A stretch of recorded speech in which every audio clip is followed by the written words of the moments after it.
भूकंप हा शब्द ऐकला तरी मला गलबलून येते, कारण मी स्वतः भूकंप अनुभवला आहे. भूकंप झालेल्या गावातूनच मी आली आहे. आमचं गाव अगदी साधंसुधं खेडेगाव आहे. दिवसभर शेतात राबायचे, 2 वेळचं साधंसं जेवण घ्यायचं आणि काही सेकंदच आणि काही काळाच्या आत झाडे, घरेदारे धडाधड कोसळली.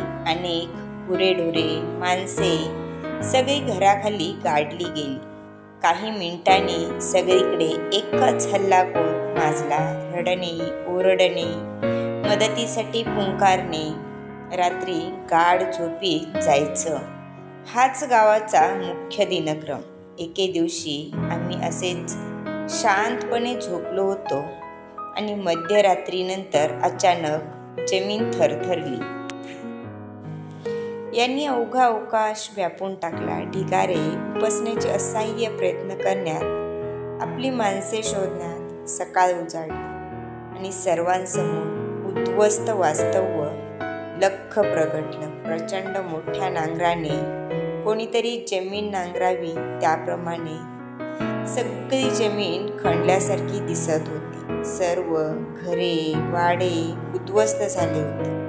मोठमोठी झाडे सुद्धा मुळापासून उपटून आडवी झाली होती.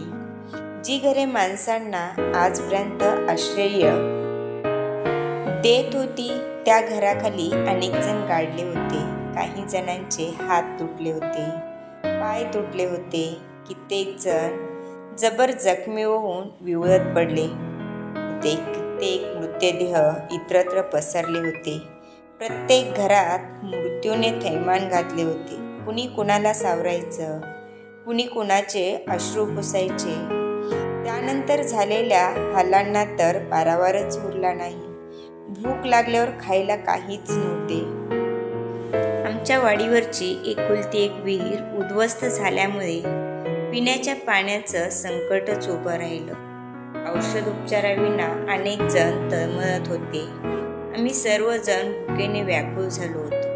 रस्ते उखडलेले, झाडे झुडपे कोसळून पडलेली. त्यामुळे गावाबाहेरचे लोक आमच्यापर्यंत पोहोचायला संध्याकाळ उजाडली. तेव्हा कुठे आम्हाला खायला पहिला घास, पाण्याचा पहिला घोट मिळाला.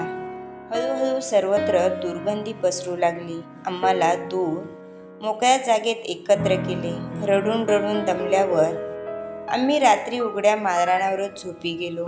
नंतरच्या दिवसापासून मात्र दूर दूरचे अनेक जण आमच्यासाठी मदत घेऊन येऊ लागले.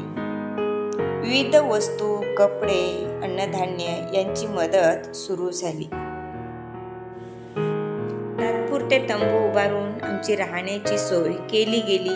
आम्हाला घरे बांधून देण्याच्या बातम्या येऊ लागल्या. बरीच मदत आली हे खरे, पण मदतीतील मोठा वाटा गावातल्या मातबर लोकांनी व दांडगाई करणाऱ्यांनी बळकावला. पण आम्ही काहीच करू शकत नव्हतो. काही गावकरी तर आजही उघड्यावर पडले आहेत. भूकंपाच्या आठवणी आल्या की अजूनही माझं मन गलबलतं. माझी आई या भूकंपामुळे धरणीच्या कुशीत विसावली. माझा धाकटा भाऊ जबर जखमी होऊन काही दिवसांनी देवाघरी गेला. आमचं कुटुंब उद्ध्वस्त झालं. माझी बहीण, आजी आणि बाबा गावी कष्ट करून कसेबसे पोट भरत आहेत. माझ्या मामाने मला इकडे बोलावून घेतले आहे, म्हणून तर मी या शाळेत शिकायला येऊ शकले आहे. नको रे बाबा, त्या भूकंपाच्या आठवणी नकोत. त्या आठवणींनी आजही माझ्या जीवाचा थरकाप होतो.